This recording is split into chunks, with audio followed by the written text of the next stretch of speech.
There are few books in the world that contain more meat than the sailing directions published by the Hydrographic Department by order of the Lords Commissioners of the Admiralty. They are handsome volumes, bound very flimsily in cloth of different colors, and the most expensive of them is cheap. For 4 shillings you can buy the Yangtze Kiang Pilot, containing a description of and sailing directions for the Yangtze Kiang from the Wusong River to the highest navigable point, including the Han Kiang, the Kialing Kiang, and the Min Kiang. And for 3 shillings you can get Part 3 of the Eastern Archipelago Pilot, comprising the northeast end of the Celebes, Molucca, and Gilolo passages, Banda and Arafura seas, and northwest and southwest coasts of New Guinea. But it is not very safe to do so if you are a creature of settled habits that you have no wish to disturb, or if you have an occupation that holds you fast to one place.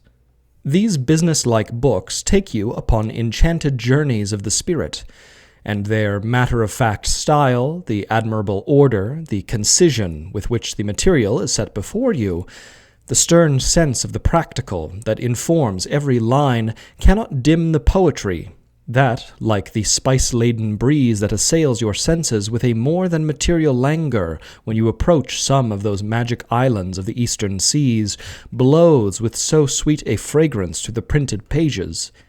They tell you the anchorages and the landing places, what supplies you can get at each spot, and where you can get water. They tell you the lights and the buoys, tides, winds, and weather that you will find there.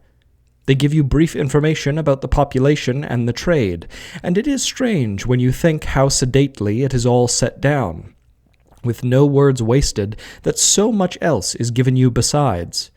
What? Well, mystery and beauty, romance, and the glamour of the unknown.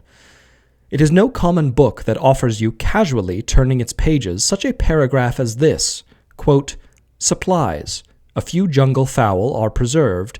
The island is also the resort of vast numbers of sea-birds.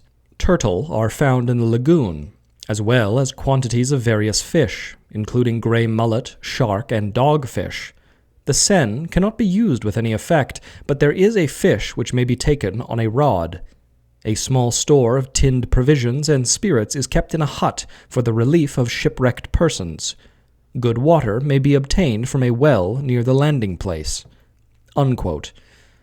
Can the imagination want more material than this to go on a journey through space and time?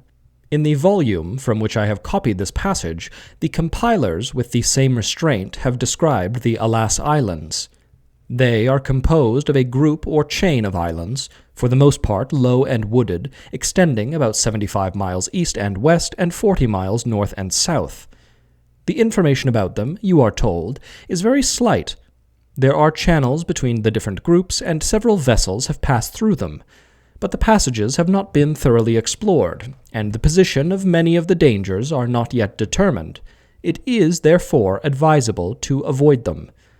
The population of the group is estimated at about 8,000, of whom 200 are Chinese and 400 Mohammedans. The rest are heathen. The principal island is called Baru. It is surrounded by a reef, and here lives a Dutch controller.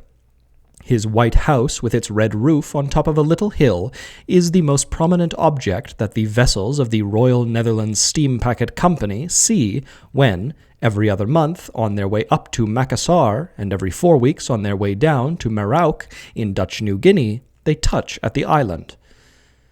At a certain moment of the world's history, the controller was Mynheer Evert Gruter, and he ruled the people who inhabited the Alas Islands with firmness, tempered by a keen sense of the ridiculous.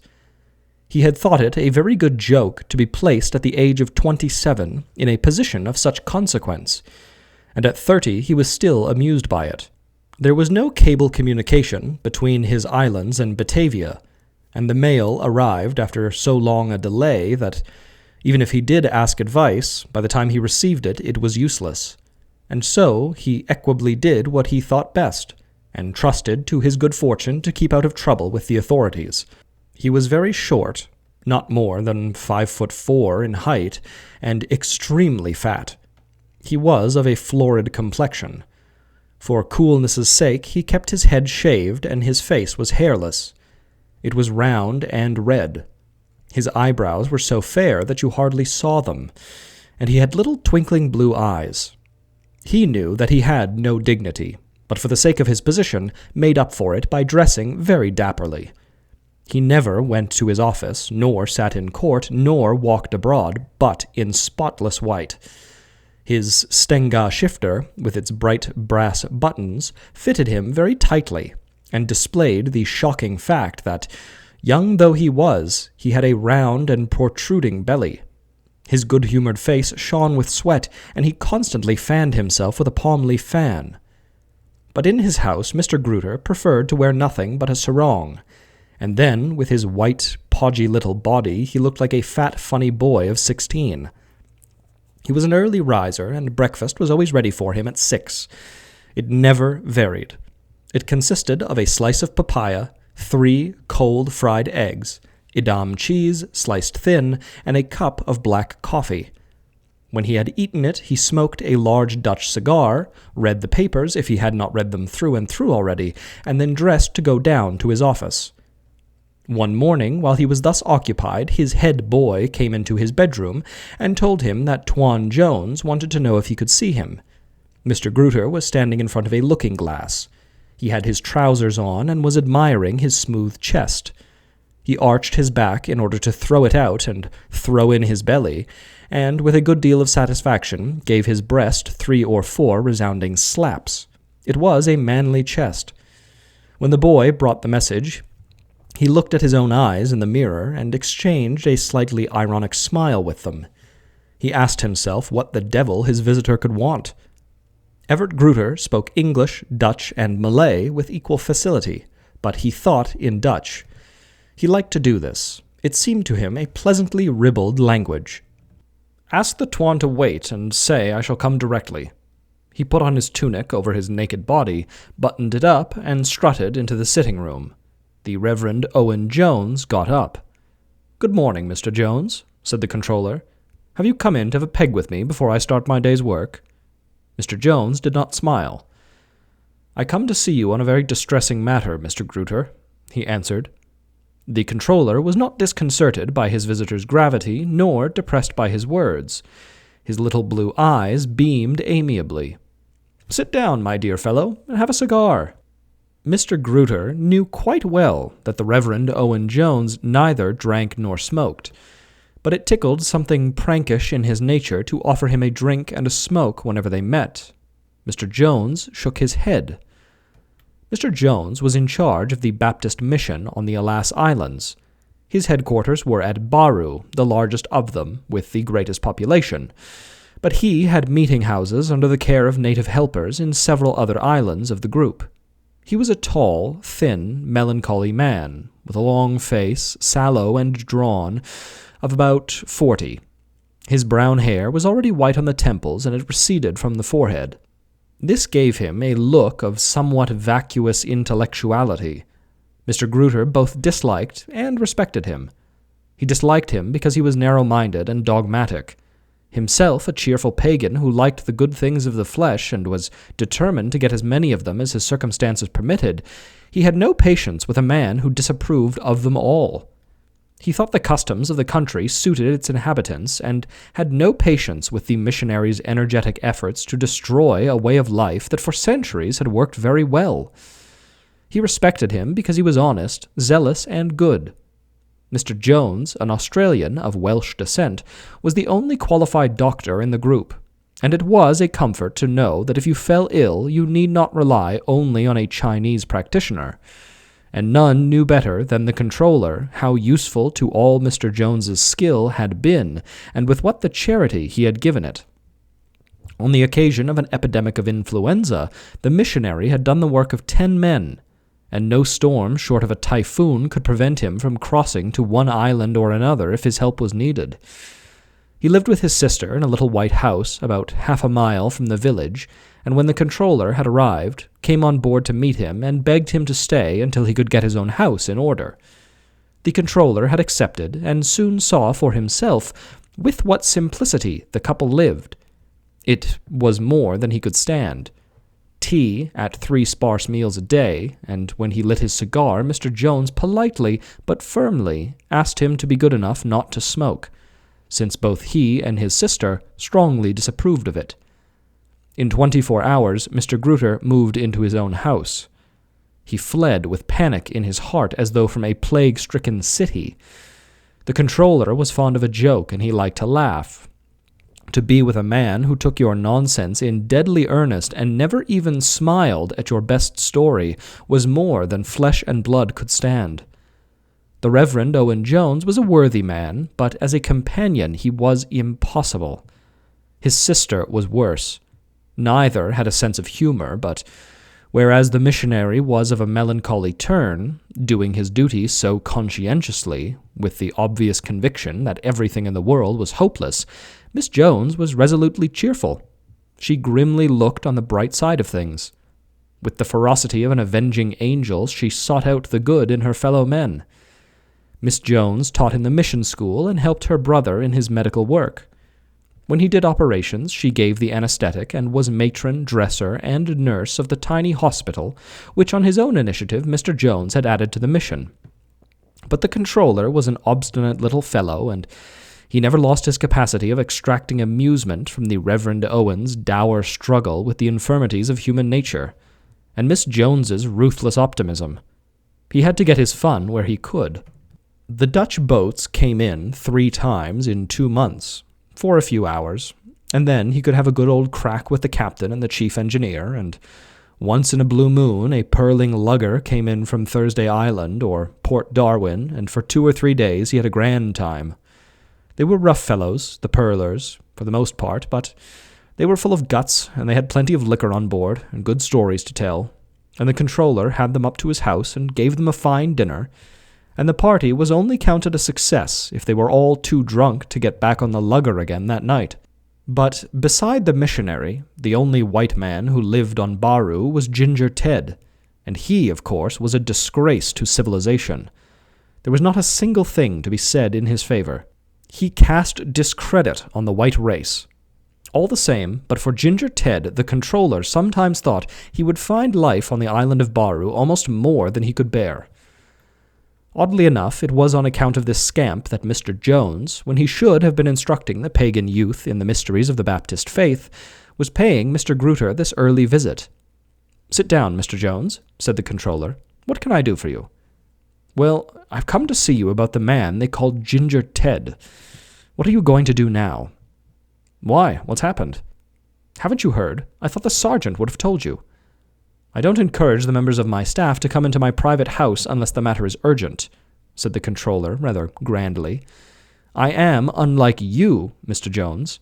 I only work in order to have leisure, and I like to enjoy my leisure without disturbance." But Mr. Jones did not care much for small talk, and he was not interested in general reflections. "There was a disgraceful row in one of the Chinese shops last night. Ginger Ted wrecked the place and half killed a Chinaman." "Drunk again, I suppose?" said the controller, placidly. "Naturally. When is he anything else? They sent for the police and he assaulted the sergeant. They had to have 6 men to get him into the jail." "He's a hefty fellow," said the controller. "I suppose you'll send him to Macassar?" Everett Gruter returned the missionary's outraged look with a merry twinkle. He was no fool, and he already knew what Mr. Jones was up to. It gave him considerable amusement to tease him a little. "Fortunately, my powers are wide enough to enable me to deal with the situation myself," he answered. "You have power to deport anyone you like, Mr. Gruter, and I'm sure it would save you a lot of trouble if you got rid of the man altogether." "I have the power, of course, but I am sure you would be the last person to wish me to use it arbitrarily." "Mr. Gruter, the man's presence here is a public scandal. He's never sober from morning till night. It's notorious that he has relations with one native woman after another." "That is an interesting point, Mr. Jones. I had always heard that alcoholic excess, though it stimulated sexual desire, prevented its gratification. What you tell me about Ginger Ted does not seem to bear out this theory." The missionary flushed a dull red. "These are physiological matters which, at the moment, I have no wish to go into," he said frigidly. The behavior of this man does incalculable damage to the prestige of the white race, and his example seriously hampers the efforts that are made in other quarters to induce the people of these islands to lead a less vicious life. He's an out-and-out bad lot. Pardon my asking, but have you made any attempts to reform him? When he first drifted here, I did my best to get in touch with him. He repelled all of my advances. When there was that first trouble, I went to him and talked him straight from the shoulder. He swore at me. Well, no one has a greater appreciation than I of the excellent work that you and other missionaries do on these islands, but are you sure that you always exercise your calling with all of the tact possible? The controller was rather pleased with this phrase. It was extremely courteous, and yet contained a reproof that he thought worth administering. The missionary looked at him gravely. His sad brown eyes were full of sincerity. Did Jesus exercise tact when he took a whip and drove the money changers from the temple? No, Mr. Gruter. Tact is the subterfuge the lax avail themselves of to avoid doing their duty. Mr. Jones' remark made the controller feel suddenly that he wanted a bottle of beer. The missionary leaned forward earnestly. Mr. Gruter, you know this man's transgressions just as well as I do. It's unnecessary for me to remind you of them. There are no excuses for him. Now he really has overstepped the limit. You'll never have a better chance than this. I beg you to use the power you have and turn him out once and for all. The controller's eyes twinkled more brightly than ever. He was having a lot of fun. He reflected that human beings were much more amusing when you did not feel called upon in dealing with them to allot praise or blame. But, Mr. Jones, do I understand you right? Are you asking me to give you an assurance to deport this man before I've heard the evidence against him and listened to his defense? I don't know what his defense can be. The controller rose from his chair, and really he managed to get quite a little dignity into his 5'4". I am here to administer justice according to the laws of the Dutch government. Permit me to tell you that I am exceedingly surprised that you should attempt to influence me in my judicial functions. The missionary was a trifle flustered. It had never occurred to him that this little whippersnapper of a boy, 10 years younger than himself, would dream of adopting such an attitude. He opened his mouth to explain and apologize, but the controller raised a podgy little hand. It is time for me to go to my office, Mr. Jones. I wish you good morning. The missionary, taken aback, bowed and without another word walked out of the room. He would have been surprised to see what the controller did when his back was turned. A broad grin broke on his lips, and he put his thumb to his nose and cocked a snook at the Reverend Owen Jones. A few minutes later he went down to his office. His head clerk, who was a Dutch half-caste, gave him his version of the previous night's row. It agreed pretty well with Mr. Jones. The court was sitting that day. "Will you take Ginger Ted first, sir?" asked the clerk. "I see no reason to do that. There are 2 or 3 cases held over from the last sitting. I will take him in his proper order." "I thought perhaps as he was a white man you would like to see him privately, sir." "The majesty of the law knows no difference between white and colored, my friend," said Mr. Gruter, somewhat pompously. The court was a big square room with wooden benches on which, crowded together, sat natives of all kinds. Polynesians, Bugis, Chinese, Malays, and they all rose when a door was opened and a sergeant announced the arrival of the controller. He entered with his clerk and took his place on a little dais at a table of varnished pitch pine. Behind him was a large engraving of Queen Wilhelmina. He dispatched 6 cases, and then Ginger Ted was brought in. He stood at the dock, handcuffed, with a warder on either side of him. The controller looked at him with a grave face, but he could not keep the amusement out of his eyes. Ginger Ted was suffering from a hangover. He swayed a little as he stood, and his eyes were vacant. He was a man still young, 30, perhaps, of somewhat over the middle height, rather fat, with a bloated red face and a shock of curly red hair. He had not come out of the tussle unscathed. He had a black eye, and his mouth was cut and swollen. He wore khaki shorts very dirty and ragged, and his singlet had been almost torn off of his back. A great rent showed the thick mat of red hair with which his chest was covered, but showed also the astonishing whiteness of his skin. The controller looked at the charge sheet. He called the evidence.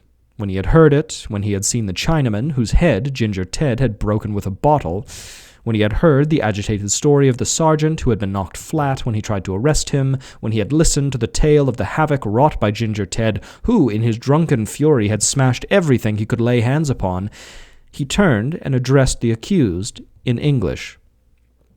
"Well, Ginger, what have you got to say for yourself?" "I was blind. I don't remember a thing about it. If they say I half-killed him, I suppose I did. I'll pay the damage if they'll give me time." "You will, Ginger," said the controller. "But it's me who will give you time." He looked at Ginger Ted for a minute in silence. He was an unappetizing object, a man who had gone completely to pieces. He was horrible. It made you shudder to look at him. And if Mr. Jones had not been so officious, at that moment the controller would certainly have ordered him to be deported. "You've been trouble ever since you came to the islands, Ginger. You're a disgrace. You're incorrigibly idle. You've been picked up in the street dead drunk time and time again. You've kicked up row after row. You're hopeless. I told you the last time you were brought here that if you were arrested again, I should deal with you severely. You've gone the limit this time, and you are for it. I sentence you to 6 months of hard labor." "Me?" "You. By God, I'll kill you when I come out." He burst into a string of oaths, both filthy and blasphemous. Mr. Gruter listened scornfully. You can swear much better in Dutch than in English, and there was nothing that Ginger Ted said that he could not have effectively capped. "Be quiet," he ordered. "You make me tired." The controller repeated his sentence in Malay, and the prisoner was led struggling away. Mr. Gruter sat down to tiffin in good high humor. It was astonishing how amusing life could be if you exercised a little ingenuity. There were people in Amsterdam, and even in Batavia and Surabaya, who looked upon his island home as a place of exile. They little knew how agreeable it was, and what fun he could extract from unpromising material. They asked him whether he did not miss the club, and the races, and the cinema, the dances that were held once a week at the casino, and the society of Dutch ladies. Not at all. He liked comfort. The substantial furniture of the room in which he sat had a satisfying solidity. He liked reading French novels of a frivolous nature, and he appreciated the sensation of reading one after the other without the uneasiness occasioned by the thought that he was wasting his time. It seemed to him a great luxury to waste time. When his young man's fancy turned to thoughts of love, his head boy brought to the house a little dark-skinned, bright-eyed creature in a sarong. He took care to form no connection of a permanent nature. He thought that change kept the heart young. He enjoyed freedom and was not weighed down by a sense of responsibility. He did not mind the heat. It made a sluice over with a cold water 6 times a day, a pleasure that had almost an aesthetic quality. He played the piano, he wrote letters to his friends in Holland. He felt no need for the conversation of intellectual persons. He liked a good laugh, but he could get that out of a fool just as well as out of a professor of philosophy. He had a notion that he was a very wise little man. Like all good Dutchmen in the Far East, he began his lunch with a small glass of Holland's gin. It has a musty, acrid flavor, and the taste for it must be acquired, but Mr. Gruter preferred it to any cocktail. When he drank it, he felt besides that he was upholding the traditions of his race. Then he had ristafel. He had it every day. He heaped a soup plate high with rice, and then, his 3 boys waiting on him, helped himself to the curry that one handed him, to the fried egg that another brought, and to the condiment presented by the third. Then each one brought another dish, of bacon or bananas or pickled fish, and presently his plate was piled high in a huge pyramid. He stirred it all together and began to eat. He ate slowly and with relish. He drank a bottle of beer. He did not think while he was eating. His attention was applied to the mass in front of him, and he consumed it with a happy concentration. It never palled on him. and when he had emptied his great plate, it was a compensation to think that next day he would have Ristoffel again. He grew tired of it as little as the rest of us grew tired of bread. He finished his beer and lit his cigar. The boy brought him a cup of coffee. He leaned back in his chair and allowed himself the luxury of reflection. It tickled him to have sentenced Ginger Ted to the richly deserved punishment of 6 months' hard labor, and he smiled when he thought of him working on the roads with the other prisoners. It would have been silly to deport from the island the one man with whom he could occasionally have a heart-to-heart talk, and besides, the satisfaction it would have given the missionary would have been bad for that gentleman's character. Ginger Ted was a scamp and a scallywag, but the controller had a kindly feeling for him. They had drunk many a bottle of beer in one another's company, and when the pearl fishers from Port Darwin came in, and they all made a night of it, they had got gloriously tight together. The controller liked the reckless way in which Ginger Ted squandered the priceless treasure of life. Ginger Ted had wandered in one day on the ship that was going up from Merauke to Macassar. The captain did not know how he had found his way there, but he had travelled steerage with the natives, and he stopped off at the Alas Islands because he liked the look of them. Mr. Gruter had a suspicion that their attraction consisted perhaps in their being under the Dutch flag, and so out of British jurisdiction. But his papers were in order, so there was no reason why he should not stay. He said that he was buying pearl shell for an Australian firm, but it soon appeared that his commercial undertakings were not serious. Drink, indeed, took up so much of his time that he had little left over for other pursuits. He was in receipt of £2 a week, paid monthly, which came regularly to him from England. The controller guessed that this sum was paid only so long as he kept well away from the persons who sent it. It was, anyway, too small to permit him any liberty of movement. Ginger Ted was reticent. The controller discovered that he was an Englishman. This he learnt from his passport, which described him as Edward Wilson, and that he had been in Australia.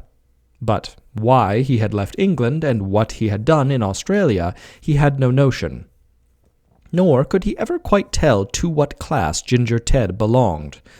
When you saw him in a filthy singlet and a pair of ragged trousers, a battered tapis on his head, with the pearl fishers, and heard his conversation, coarse, obscene, and illiterate, you thought he must be a sailor before the mast who had deserted his ship, or a labourer. But when you saw his handwriting, you were surprised to find that it was of a man not without at least some education. And on occasion, when you got him alone, if he had a few drinks but was not yet drunk, he would talk of matters that neither a sailor nor a labourer would have been likely to know anything about. The controller had a certain sensitiveness, and he realized that Ginger Ted did not speak to him as an inferior to a superior, but as an equal. Most of his remittance was mortgaged before he received it, and the Chinamen to whom he owed money were standing at his elbow when the monthly letter was delivered to him. But with what was left he proceeded to get drunk. It was then that he made trouble, for when drunk he grew violent, and was then likely to commit acts that brought him into the hands of the police. Hitherto Mr. Gruter had contented himself with keeping him in jail until he was sober, and giving him a talking to. When he was out of money, he caged what drink he could from anyone who would give it to him. Rum, brandy, arrack, it was all the same to him. 2 or 3 times Mr. Gruter had got him work on plantations run by Chinese in one or other of the islands, but he could not stick to it, and in a few weeks was back again at Baru on the beach. It was a miracle how he kept body and soul together. He had, of course, a way with him. He picked up the various dialects spoken on the island, and knew how to make the natives laugh. They despised him, but they respected his physical strength, and they liked his company. He was, as a result, never at a loss for a meal or a mat to sleep on. The strange thing was, it was this that chiefly outraged the Reverend Owen Jones, that he could do anything he liked with a woman. The controller could not imagine what it was they saw in him. He was casual with them and rather brutal. He took what they gave him, but seemed incapable of gratitude. He used them for his pleasure and then flung them indifferently away. Once or twice this had gotten him into trouble, and Mr. Gruter had had to sentence an angry father for sticking a knife in Ginger Ted's back one night, and a Chinese woman had sought to poison herself by swallowing opium because he had deserted her. Once, Mr. Jones came to the controller in a great state because the beachcomber had seduced one of his converts. The controller agreed that it was very deplorable, but could only advise Mr. Jones to keep a sharp eye on those young persons. The controller liked it less when he discovered that a girl whom he fancied a good deal himself had been seeing for several weeks had all the time been according her favors also to Ginger Ted. When he thought of this particular incident, he smiled again at the thought of Ginger Ted doing 6 months of hard labor. It is seldom in this life that in the process of doing your bounden duty you can get back on a fellow who has played you a dirty trick. A few days later, Mr. Gruter was taking a walk, partly for exercise and partly to see that some job he wanted done was being duly proceeded with, when he passed a gang of prisoners working under the charge of a warder. Among them he saw Ginger Ted. He wore the prison sarong, a dingy tunic called in Malay a baju, and his own battered topi. They were repairing the road, and Ginger Ted was wielding a heavy pick. The way was narrow, and the controller saw that he must pass within a foot of him. He remembered his threats. He knew that Ginger Ted was a man of violent passion, and the language he had used in the dock made it plain that he had not seen what a good joke it was of the controllers to sentence him to 6 months of hard labor. If Ginger Ted suddenly attacked him with the pick, nothing on God's earth could save him. It was true that the warder would immediately shoot him down, but meanwhile the controller's head would be bashed in. It was with a funny little feeling in the pit of his stomach that Mr. Gruter walked through the gang of prisoners. They were working in pairs a few feet from one another. He set his mind on neither hastening his pace nor slackening it. As he passed Ginger Ted, the man swung his pick into the ground and looked up at the controller, and as he caught his eye, winked. The controller checked the smile that rose to his lips, and with official dignity strode on. But that wink, so lusciously full of sardonic humor, filled him with satisfaction. If he had been the Caliph of Baghdad instead of a junior official in the Dutch civil service, he would forthwith have released Ginger Ted, sent slaves to bathe and perfume him, and having clothed him in a golden robe, entertained him to a sumptuous repast. Ginger Ted was an exemplary prisoner, and in a month or two the controller, having occasion to send a gang to do some work on one of the outlying islands, included him in it. There was no jail there, so the 10 fellows he sent, under the charge of a warder, were billeted on the natives, and after their day's work lived like free men. The job was sufficient to take up the rest of Ginger Ted's sentence. The controller saw him before he left. "Look here, Ginger," he said to him. "Here's 10 guilder for you so that you can buy yourself tobacco when you're gone. Couldn't you make it a bit more? There's £8 a month coming in regularly." "I think that's enough. I'll keep the letters that come for you, and when you get back you'll have a tidy sum. You'll have enough to take you anywhere you want to go." "I'm very comfortable here," said Ginger Ted. "Well, the day you come back, clean yourself up and come over to my house. We'll have a bottle of beer together." "That'll be fine. I guess I'll be ready for a good crack then." Now chance steps in. The island to which Ginger Ted had been sent was called Maputiti, and like all the rest of them, it was rocky, heavily wooded, and surrounded by a reef. There was a village among coconuts on the seashore opposite the opening of the reef, and another village on a brackish lake in the middle of the island. Of this, some of the inhabitants had been converted to Christianity. Communication with Baru was effected by a launch that touched at the various islands at irregular intervals. It carried passengers and produce. But the villagers were seafaring folk, and if they had to communicate urgently with Baru, manned a frahu and sailed the 50 miles or so that separated them from it. It happened that when Ginger Ted's sentence had but another fortnight to run, the Christian headman of the village on the island was taken suddenly ill. The native remedies availed him nothing, and he writhed in agony.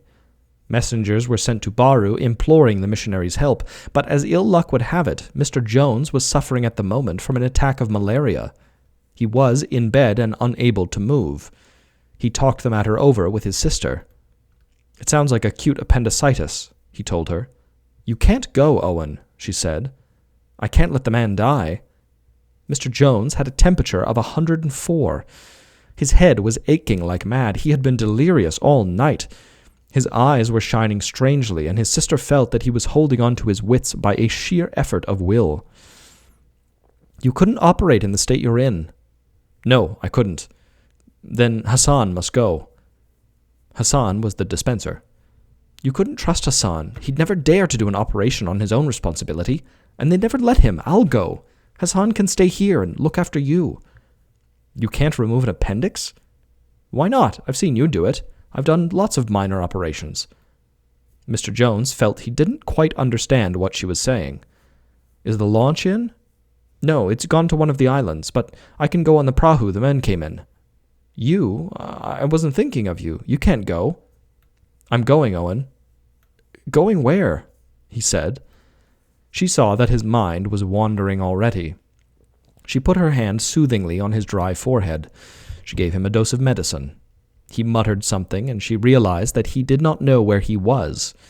Of course, she was anxious about him, but she knew that his illness was not dangerous, and she could leave him safely to the mission boy who was helping her nurse him, and to the native dispenser. She slipped out of the room. She put her toilet things, a nightdress, and a change of clothes into a bag. A little chest with surgical instruments, bandages, and antiseptic dressings was kept always ready. She gave them to the 2 natives who had come over from Maputiti, and telling the dispenser what she was going to do, gave him instructions to inform her brother when he was able to listen. Above all, he was not to be anxious about her. She put on her topi and sailed forth. The mission was about half a mile from the village. She walked quickly. At the end of the jetty, the prahu was waiting. 6 men manned it. She took her place in the stern, and they set off with a rapid stroke. Within the reef, the sea was calm, but when they crossed the bar, they came upon a long swell. But this was not the first journey of the sort Miss Jones had taken, and she was confident of the seaworthiness of the boat that she was in. It was noon, and the sun beat down from a sultry sky. The only thing that harassed her was that they could not arrive before dark, and if she found it necessary to operate at once, she could only count on the light of hurricane lamps. Miss Jones was a woman of hard-on 40. Nothing in her appearance would have prepared you for such determination as she had just shown.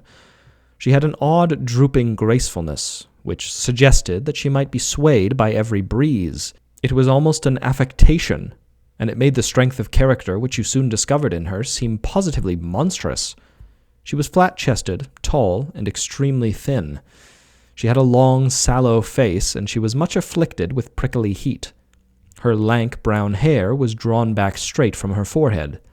She had rather small eyes, gray in color, and because they were somewhat too close, they gave her face a shrewish look. Her nose was long and thin and a trifle red. She suffered a good deal from indigestion. But this infirmity availed nothing against her ruthless determination to look upon the bright side of things. Firmly persuaded that the world was evil and men unspeakably vicious, she extracted any little piece of decency she could find in them, with the modest pride with which a conjurer extracts a rabbit from a hat. She was quick, resourceful, and competent. When she arrived on the island, she saw that there was not a moment to lose if she was to save the headman's life. Under the greatest difficulties, showing a native how to give the anesthetic, she operated, and for the next 3 days nursed the patient with anxious concern. Everything went very well, and she realized that her brother could not have made a better job of it. She waited long enough to take out the stitches and then prepared to go home. She could flatter herself that she had not wasted her time. She had given medical attention to such as needed it, she had strengthened the small Christian community in its faith, admonished such as were lax, and cast the good seed in places where it might be hoped, under divine providence, to take root. The launch, coming from one of the other islands, put in somewhat late in the afternoon, but it was full moon and they expected to reach Baru before midnight. They brought her things down to the wharf, and the people who were seeing her off stood about repeating their thanks. Quite a little crowd collected. The launch was loaded with sacks of copra, but Miss Jones was used to its strong smell, and it did not incommode her. She made herself as comfortable a place to sit in it as she could, and waiting for the launch to start, chatted with her grateful flock. She was the only passenger. Suddenly, a group of natives emerged from the trees that embowered the little village on the lagoon, and she saw that among them was a white man. He wore a prison sarong and a baju. He had long red hair. She at once recognized Ginger Ted. A policeman was with him. They shook hands, and Ginger Ted shook hands with the villagers who accompanied him. They bore bundles of fruit and a jar which Miss Jones guessed contained native spirit, and these they put in the launch. She discovered, to her surprise, that Ginger Ted was coming with her. His term was up, and instructions had arrived that he was to be returned to Baru in the launch. He gave her a glance, but did not nod. Indeed, Miss Jones turned away her head, and stepped in. The mechanic started his engine, and in a moment they were jugging through the channel in the lagoon. Ginger Ted clambered onto a pile of sacks and lit a cigarette. Miss Jones ignored him. Of course, she knew him very well. Her heart sank when she thought that he was going to be once more in Baru, creating a scandal and drinking, a peril to the women and a thorn in the flesh of all decent people. She knew the steps that her brother had taken to have him deported, and she had no patience with the controller, who would not see a duty that stared him so plainly in the face. When they had crossed the bar and were in the open sea, Ginger Ted took the stopper out of the jar of arrack, and putting his mouth to it, took a long pull. Then he handed the jar to the two mechanics who formed the crew. One was a middle-aged man, and the other was a youth. "I do not wish you to drink anything while we are on the journey," said Miss Jones sternly to the elder one. He smiled at her and drank. "A little arrack can do no harm to anyone," he answered. He passed the jar to his companion, who drank also. "If you drink again, I shall complain to the controller," said Miss Jones. The elder man said something she could not understand, but which she suspected was very rude, and passed the jar back to Ginger Ted. They went along for an hour or more. The sea was like glass, and the sun set radiantly. It set behind one of the islands, and for a few minutes changed it into a mystic city of the skies. Miss Jones turned round to watch it, and her heart was filled with gratitude for the beauty of the world. "And only man is vile," she quoted to herself. They went due east. In the distance was a little island which she knew they passed close by. It was uninhabited, a rocky islet thickly grown with virgin forest. The boatman lit his lamps. The night fell, and immediately the sky was thick with stars. The moon had not yet risen. Suddenly there was a slight jar, and the launch began to vibrate strangely. The engine rattled. The head mechanic, calling to his mate to take the helm, crept under the housing. They seemed to be going more slowly. The engine stopped. She asked the youth what was the matter, but he did not know. Ginger Ted got down from the top of the copra sacks and slipped under the housing. When he reappeared, she would have liked to ask him what had happened, but her dignity prevented her. She sat still and occupied herself with her thoughts. There was a long swell, and the launch rolled slightly. The mechanic emerged once more into view and started the engine. Though it rattled like mad, they began to move. The launch vibrated from stem to stern, and they went very slowly. Evidently something was amiss, but Miss Jones was exasperated rather than alarmed. The launch was supposed to do 6 knots, but now it was just crawling along. At that rate, they would not get into Baru until long after midnight. The mechanic, still busy under the housing, shouted out something to the man at the helm. They spoke in Boogie, of which Miss Jones knew very little, but after a while she noticed that they had changed their course and seemed to be heading for the little uninhabited island a good deal to the lee of which they should have passed. "Where are we going?" she asked the helmsman with sudden misgiving. He pointed to the islet.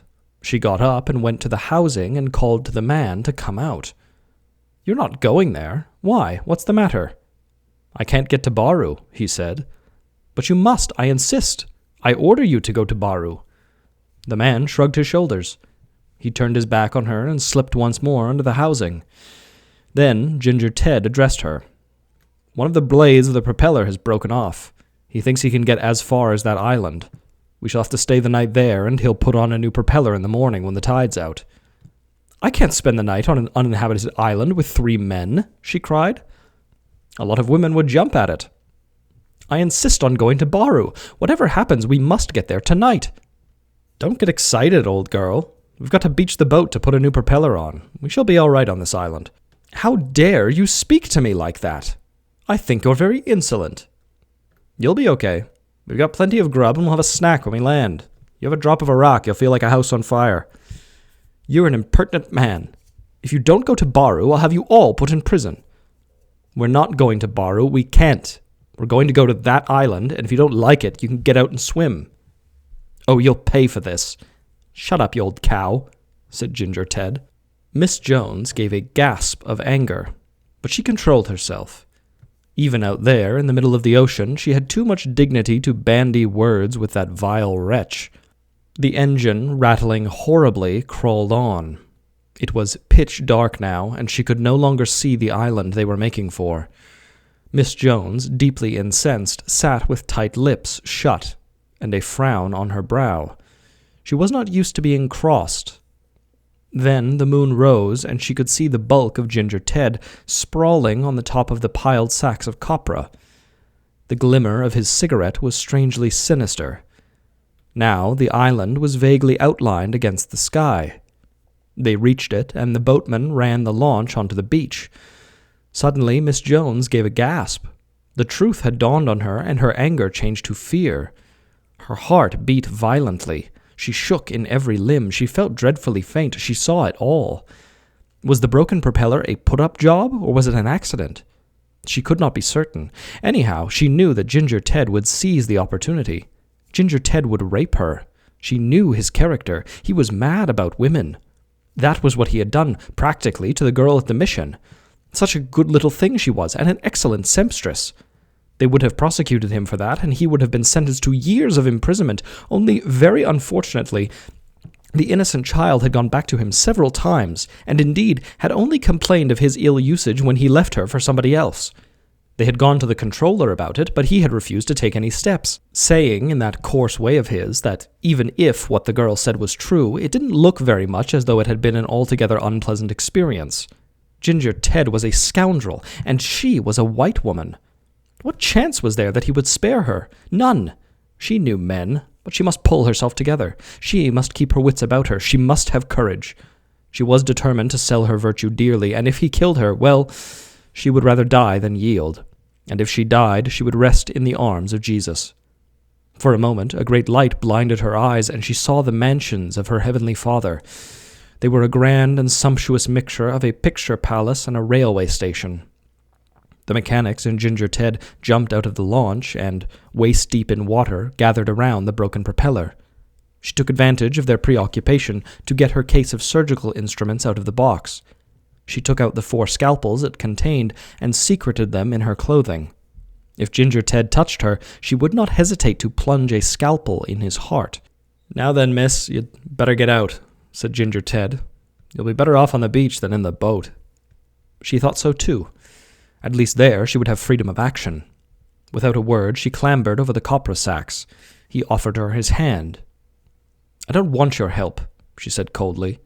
"You can go to hell," he answered. It was a little difficult to get out of the boat without showing her legs, but by the exercise of considerable ingenuity she managed it. "Damned lucky we got something to eat. We'll make a fire, and then you'd better have a snack and a nip of Iraq." "I want nothing. I only want to be left alone." "All right. Won't hurt me if you go hungry." She did not answer. She walked, with head erect, along the beach. She held the largest scalpel in her closed fist. The moon allowed her to see where she was going.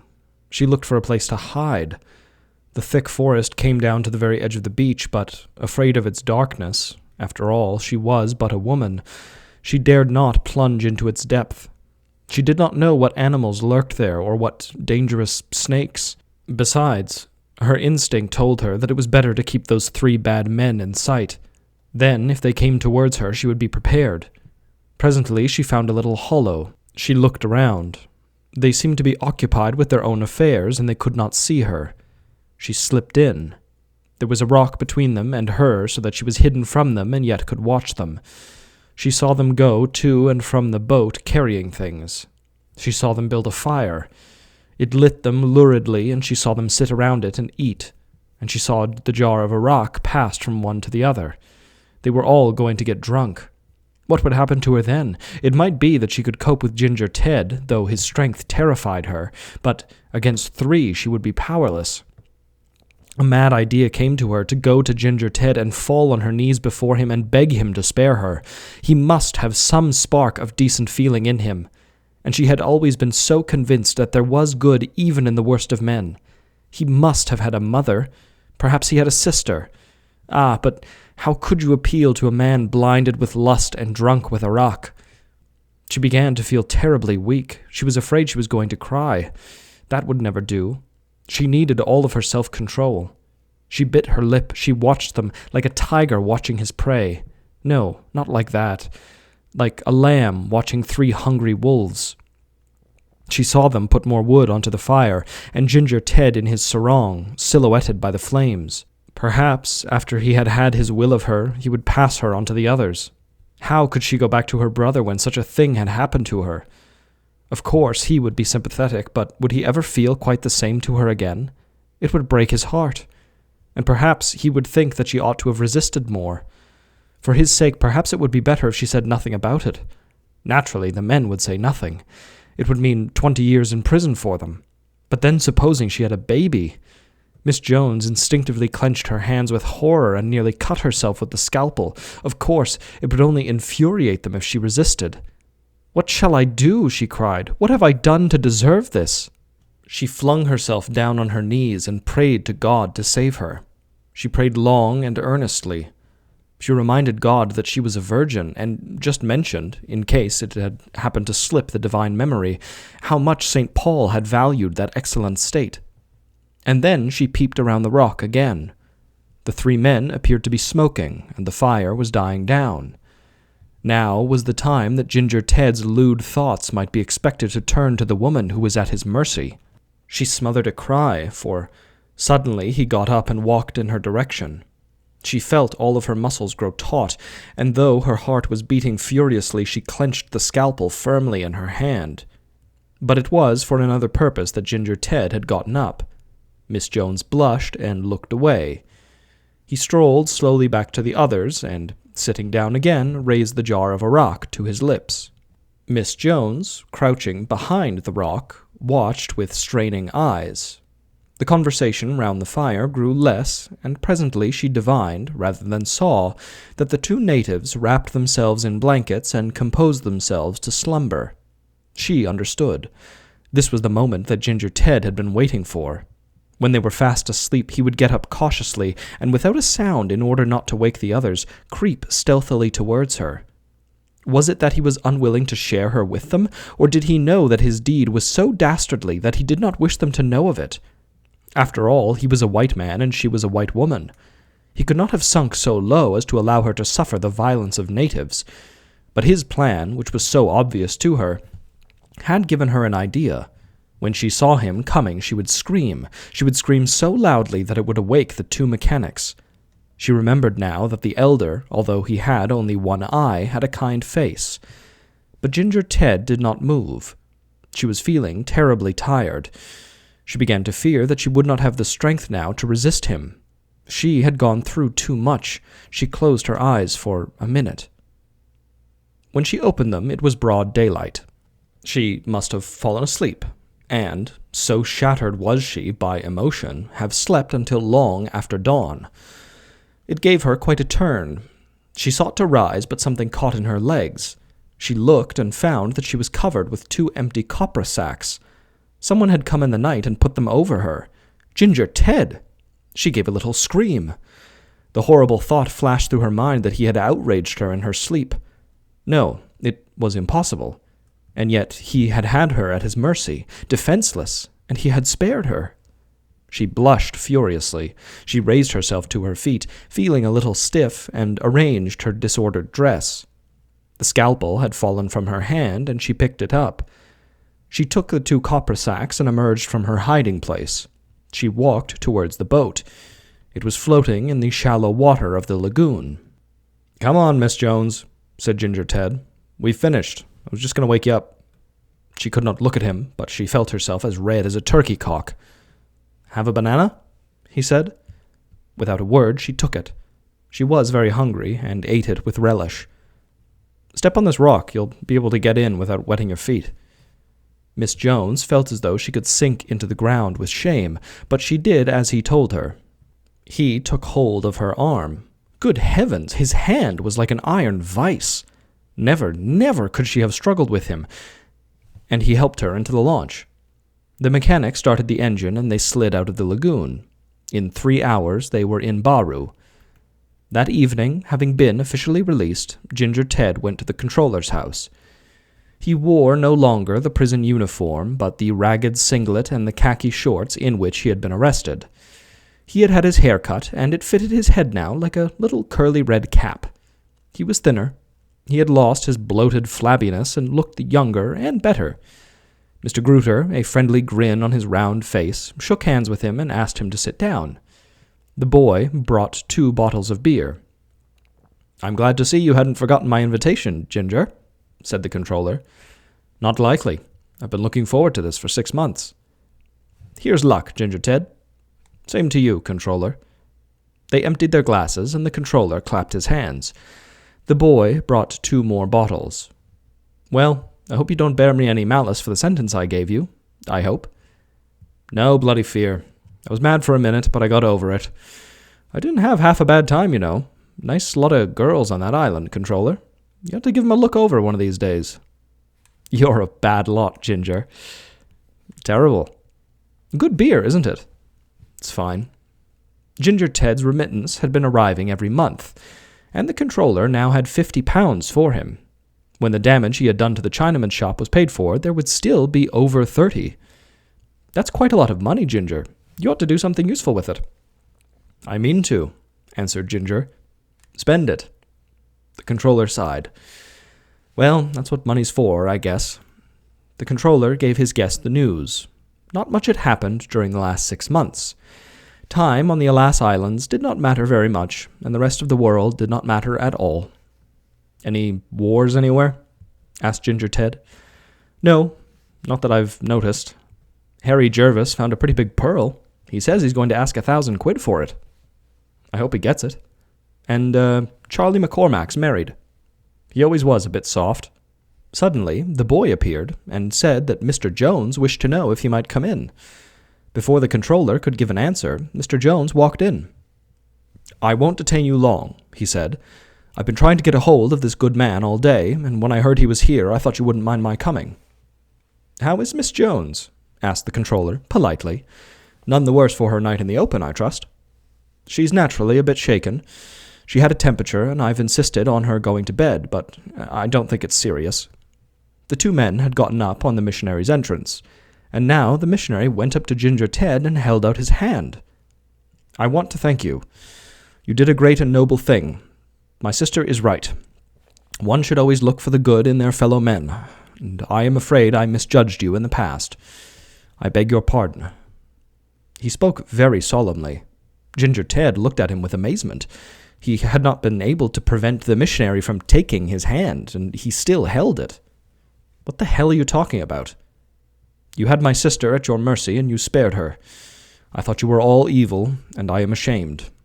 She was defenseless, she was in your power, you had pity on her. I thank you from the bottom of my heart. Neither my sister nor I will ever forget. God bless and guard you always." Mr. Jones' voice shook a little, and he turned his head away. He released Ginger Ted's hand and strode quickly to the door. Ginger Ted watched him with a blank face. "What the blazes does he mean?" he asked. The controller laughed. He tried to control himself, but the more he did, the more he laughed. He shook, and you saw the folds of his fat belly ripple under the sarong. He leaned back in his long chair and rolled from side to side. He did not laugh only with his face, he laughed with his whole body, and even the muscles of his podgy legs shook with mirth. He held his aching ribs. Ginger Ted looked at him frowning, and because he did not understand what the joke was, he grew angry. He seized one of the empty beer bottles by the neck. "If you don't stop laughing, I'll break your bloody head open," he said. The controller mopped his face. He swallowed a mouthful of beer. He sighed and groaned because his sides were hurting him.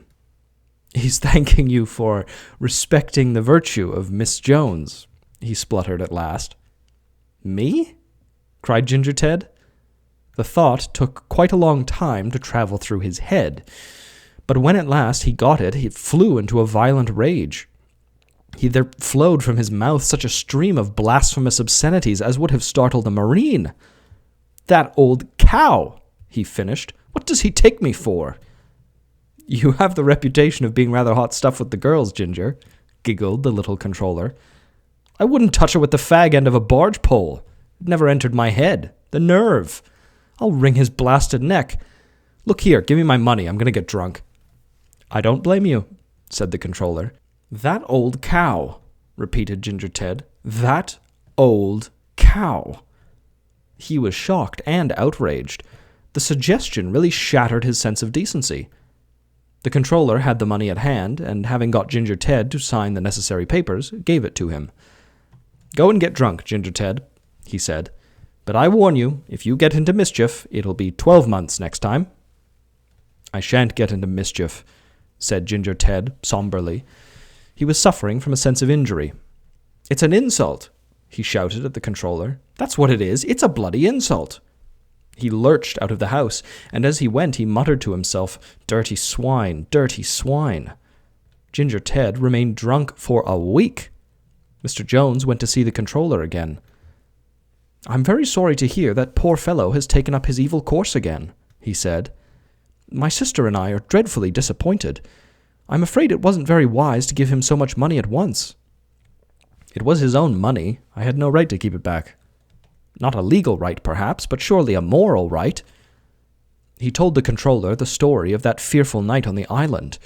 With her feminine instinct, Miss Jones had realized that the man, inflamed with lust, was determined to take advantage of her, and, resolved to defend herself to the last, had armed herself with a scalpel. He told the controller how she had prayed and wept and how she had hidden herself. Her agony was indescribable, and she knew that she could never have survived the shame. She rocked to and fro, and every moment she thought he was coming, and there was no help anywhere, and at last she had fallen asleep.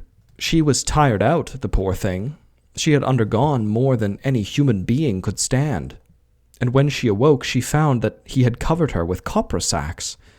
He had found her asleep, and surely it was her innocence, her very helplessness that had moved him. He hadn't the heart to touch her, and he covered her gently with 2 copra sacks and crept silently away. It shows you that deep down in him there is something sterling. My sister feels it's our duty to save him. We must do something for him. "Well, in your place, I wouldn't try until he's gone through all his money," said the controller. "And then, if he's not in jail, you can do whatever you like." But Ginger Ted did not want to be saved. About a fortnight after his release from prison, he was sitting on a stool outside a Chinaman's shop, looking vacantly down the street when he saw Miss Jones coming along. He stared at her for a minute, and once more amazement seized him. He muttered to himself, and there can be little doubt that his mutterings were disrespectful. But then he noticed that Miss Jones had seen him, and he quickly turned his head away. He was conscious, notwithstanding, that she was looking at him. She was walking briskly, but she sensibly diminished her pace as she approached him. He thought she was going to stop and speak to him, so he got up quickly and went into the shop.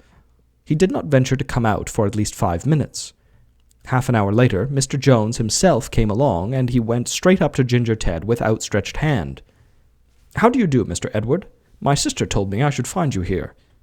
Ginger Ted gave him a surly look and did not take the proffered hand. He made no answer. "We'd be so very glad if you'd come to dinner with us next Sunday. My sister's a capital cook, and she'll make you a real Australian dinner." "Go to hell," said Ginger Ted. "That's not very gracious," said the missionary, but with a little laugh to show that he was not affronted. "You go and see the controller from time to time. Why shouldn't you come and see us? It's pleasant to talk to white people now and then. Won't you let bygones be bygones? I can assure you of a very cordial welcome." "I haven't got clothes fit to go out in," said Ginger Ted sulkily. "Oh, never mind about that. Come as you are." "I won't." "Why not? You must have a reason." Ginger Ted was a blunt man. He had no hesitation in saying what we should all like to when we receive unwelcome invitations. "I don't want to." "Oh, I'm sorry. My sister will be very disappointed." Mr. Jones, determined to show that he was not in the least offended, gave him a breezy nod and walked on. 48 hours later, there mysteriously arrived at the house in which Ginger Ted lodged a parcel containing a suit of ducks, a tennis shirt, a pair of socks, and some shoes. He was unaccustomed to receiving presents, and the next time he saw the controller asked him if it was he who had sent the things. "Not on your life," replied the controller. "I'm perfectly indifferent to the state of your wardrobe." "Well then, who the hell can have?" "Search me." It was necessary from time to time for Miss Jones to see Mr. Gruter on business, and shortly after this she came to see him one morning in his office. She was a capable woman, and though she generally wanted him to do something that he had no mind to, she did not waste his time. He was a little surprised then to discover that she had come on a very trivial errand. When he told her that he could not take cognizance of the matter in question, she did not, as was her habit, try to convince him, but accepted his refusal as definite.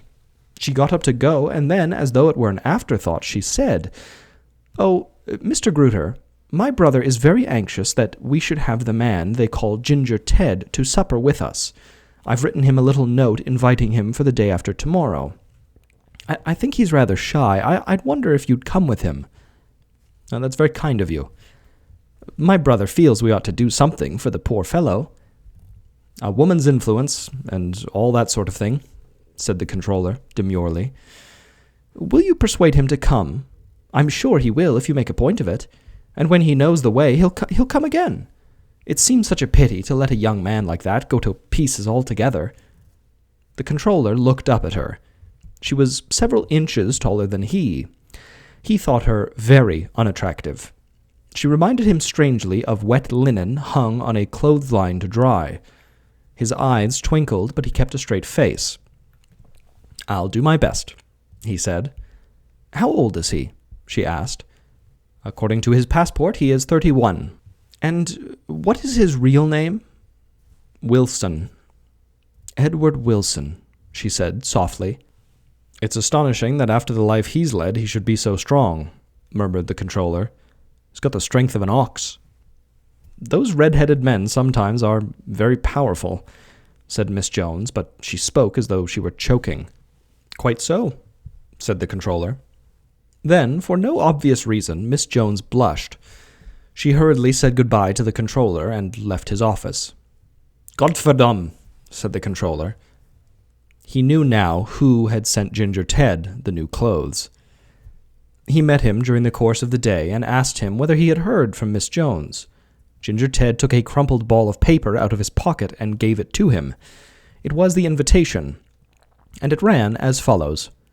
"Dear Mr. Wilson, my brother and I would be so very glad if you would come and have supper with us next Thursday at 7:30. The controller has kindly promised to come. We have some new records from Australia, which I am sure you will like. I am afraid I was not very nice to you the last time we met, but I did not know you so well then, and I am big enough to admit it when I have committed an error. I hope you will forgive me and let me be your friend. Yours sincerely, Martha Jones." The controller noticed that she addressed him as Mr. Wilson, and referred to his own promise to go, so that when she told him she had already invited Ginger Ted, she had a little anticipated the truth. "What are you going to do?" "I'm not going, if that's what you mean. Damned nerve."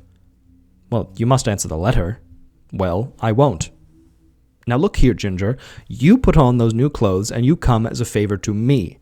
I've got to go, and damn it all, you can't leave me in the lurch. It won't hurt you just once."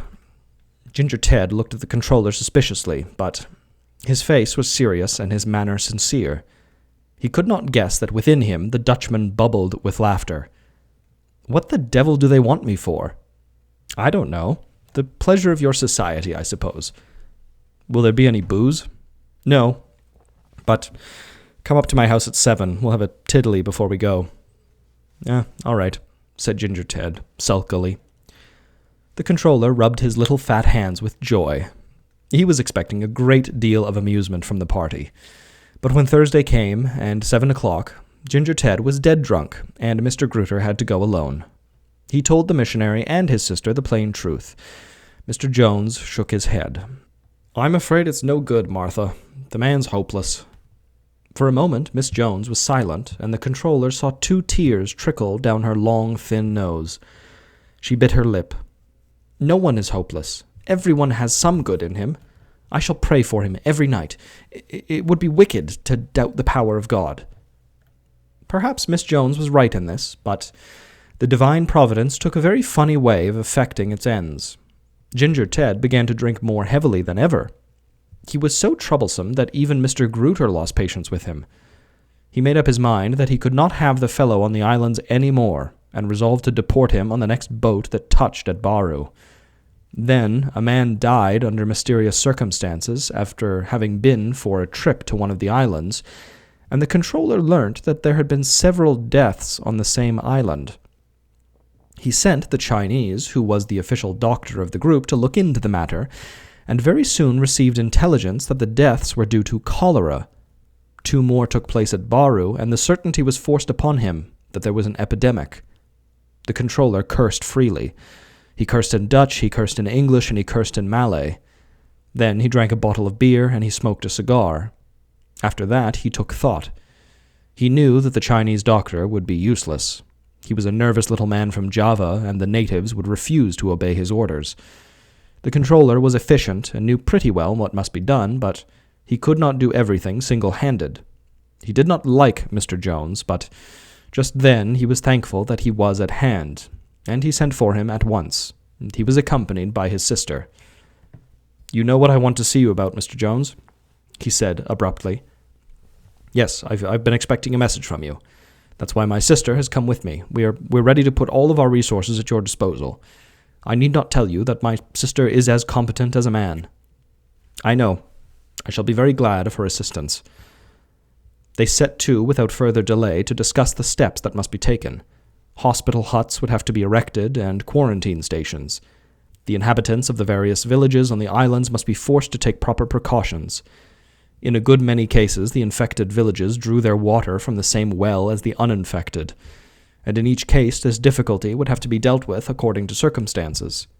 It was necessary to send around people to give orders and make sure that they were carried out. Negligence must be ruthlessly punished. The worst of it was that the natives would not obey other natives, and orders given by native policemen, themselves unconvinced of their efficiency, would certainly be disregarded. It was advisable for Mr. Jones to stay at Baru, where the population was largest and his medical attention most wanted. And what with the official duties that forced him to keep in touch with his headquarters, it was impossible for Mr. Gruter to visit all the other islands himself.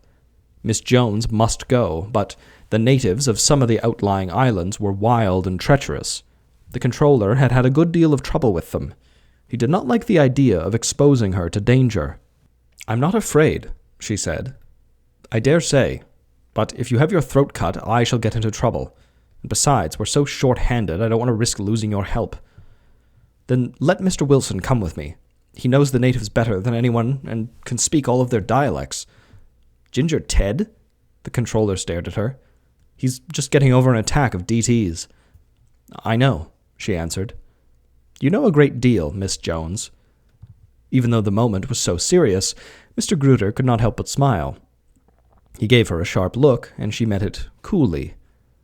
"There's nothing like responsibility for bringing out what there is in a man, and I think something like this may be the making of him. Do you think it would be wise to trust yourself for days at a time to a man of such infamous character?" said the missionary. "I put my trust in God," she answered gravely. "Do you think he'd be any use?" asked the controller. "You know what he is." "I'm convinced of it." Then she blushed. "After all, no one knows better than I that he's capable of self-control."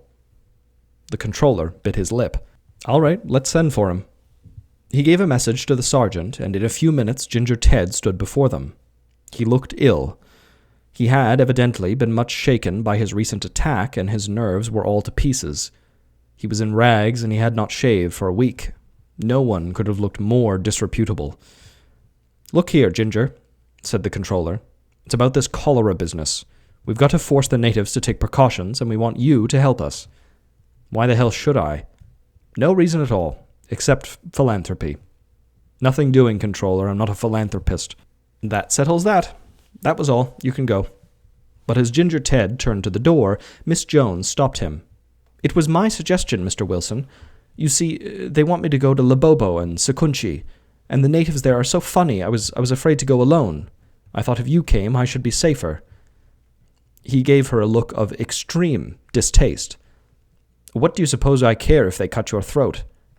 Miss Jones looked at him, and her eyes filled with tears. She began to cry. He stood and watched her stupidly. There's no reason why you should. She pulled herself together and dried her eyes. I'm being silly. I shall be all right. I'll go alone. It's damned foolishness for a woman to go to Labobo. She gave him a little smile. I dare say it is, but, you see, it's my job, and I can't help myself.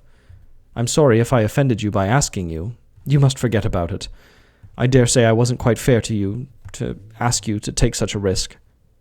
For a minute, Ginger Ted stood and looked at her. He shifted from one foot to the other, and his surly face seemed to grow black. "Oh, hell, have it your own way," he said at last. "I'll come with you. When do you want to start?" They set out the next day with drugs and disinfectants in the government launch. Mr. Gruter, as soon as he had put the necessary work in order, was to start off in a prahu in the other direction. For 4 months the epidemic raged. Though everything possible was done to localize it, one island after another was attacked. The controller was busy from morning to night. He had no sooner got back to Baru from one or other of the islands to do what was necessary than there he had to set off again. He distributed food and medicine. He cheered the terrified people. He supervised everything. He worked like a dog. He saw nothing of Ginger Ted, but he heard from Mr. Jones that the experiment was working out beyond all hopes. The scamp was behaving himself. He had a way with the natives, and by cajolery, firmness, and on occasion the use of his fist, managed to make them take the steps necessary for their own safety. Miss Jones could congratulate herself on the success of the scheme, but the controller was too tired to be amused. When the epidemic had run its course, he rejoiced because out of a population of 8,000, only 600 had died. Finally, he was able to give the district a clean bill of health. One evening, as he was sitting in his sarong on the veranda of his house, and he read a French novel with the happy consciousness that once more he could take things easy, his head boy came in and told him that Ginger Ted wished to see him. He got up from his chair and shouted to him to come in. Company was just what he wanted. It had crossed the controller's mind that it would be pleasant to get drunk that night, but it is dull to get drunk alone, and he had regretfully put the thought aside. And heaven had sent Ginger Ted just in the nick of time. By God, they would make a night of it. After 4 months, they deserved a bit of fun. Ginger Ted entered. He was wearing a clean suit of white ducks. He was shaved. He looked another man. "Why, Ginger, you look as if you'd been spending a month at a health resort, instead of nursing a pack of natives dying of cholera. Look at your clothes. Have you just stepped out of a bandbox?" Ginger Ted smiled rather sheepishly. The head boy brought 2 bottles of beer and poured them out. "Help yourself, Ginger," said the controller as he took his glass. "I don't think I'll have any, thank you." The controller put down his glass and looked at Ginger Ted with amazement. "Why, what's the matter? Aren't you thirsty?" "I don't mind having a cup of tea." "A cup of what?" "I'm on the wagon. Martha and I are going to be married." "Ginger!" The controller's eyes popped out of his head. He scratched his shaven pate. "You can't marry Miss Jones," he said. "No one could marry Miss Jones." "Well, I'm going to. That's what I've come to see you about. Owen's going to marry us in the chapel, but we want to be married by Dutch law as well." "A joke's a joke, Ginger. What's the idea?" "She wanted it. She fell for me that night we spent on the island when the propeller broke. She's not a bad old girl when you get to know her. It's her last chance, if you understand what I mean. And I'd like to do something to oblige her. And she wants someone to take care of her. There's no doubt about that." Ginger, Ginger, before you can say knife, she'll make you into a damned missionary. I don't know that I'd mind that so much if we had a little mission of our own. She says I'm a bloody marvel with the natives. She says I can do more with a native in 5 minutes than Owen can do in a year. She says she's never known anyone with the magnetism that I have. It seems a pity to waste a gift like that. The controller looked at him without speaking, and slowly nodded his head 3 or 4 times. She'd nobbled him all right. I've converted 17 already, said Ginger Ted. You? I didn't know you believed in Christianity. Well, I don't know that I did exactly, but when I talked to them and they just came into the fold like a lot of blasted sheep, well, it gave me quite a turn. Blimey, I said, I dare say there's something in it after all. You should have raped her, Ginger. I wouldn't have been hard on you. I wouldn't have given you more than 3 years. 3 years is over soon. Look here, controller. Don't you ever let on that the thought never entered my head. Women are touchy, you know, and she'd be as sore as hell if she knew that. I guess she got her eye on you, but I never thought it would come to this. The controller, in an agitated manner, walked up and down the veranda. Listen to me, old boy, he said after an interval of reflection.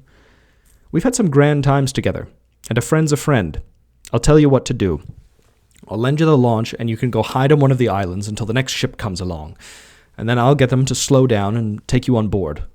You've only got one chance now, and that's to cut and run. Ginger Ted shook his head. It's no good, controller. I know you mean well, but I'm going to marry the blasted woman, and that's that. You don't know the joy of bringing all them bleeding sinners to repentance. Christ, if that girl can make a treacle pudding, I haven't eaten a better one since I was a kid. The controller was very much disturbed. The drunken scamp was his only companion on the islands, and he did not want to lose him. He discovered that he had even a certain affection for him. The next day he went to see the missionary. What's this I hear about your sister marrying Ginger Ted? He asked him. It's the most extraordinary thing I've ever heard in my life. It's true, nevertheless. You must do something about it. It's madness. My sister is of full age and entitled to do as she pleases. But you don't mean to tell me you approve of it. You know Ginger Ted. He's a bum, and there are no 2 ways about it. Have you told her the risk she's running? I mean, bringing sinners to repentance and all that sort of thing's all right, but there are limits. And does the leopard ever change his spots? Then, for the first time in his life, the controller saw a twinkle in the missionary's eye. My sister's a very determined woman, Mr. Gruter, he replied. From that night they spent on the island, he never had a chance. The controller gasped. He was as surprised as the prophet when the Lord opened the mouth of the ass. And she said unto Balaam, What have I done to thee, that thou hast smitten me in these 3 times? Perhaps Mr. Jones was human after all. Allah Jesus, muttered the controller. Before anything more could be said, Miss Jones swept into the room. She was radiant. She looked 10 years younger. Her cheeks were flushed, and her nose was hardly red at all. Have you come to congratulate me, Mr. Gruter? She cried, and her manner was sprightly and girlish. You see, I was right after all. Everyone has some good in them. You don't know how splendid Edward has been through all this terrible time. He's a hero. He's a saint. Even I was surprised. I hope you'll be very happy, Miss Jones. I know I shall.